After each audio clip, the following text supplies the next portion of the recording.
Kolostorunkhoz is, a mai napunk során, ami nem más, mint a Duhiáriú kolostor.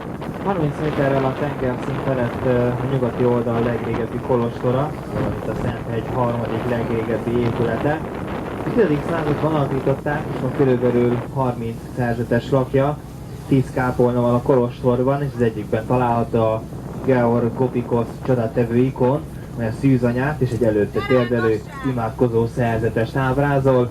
Nevét a Lavra kolostor raktárosa, azaz Dohi Járosza után kapta.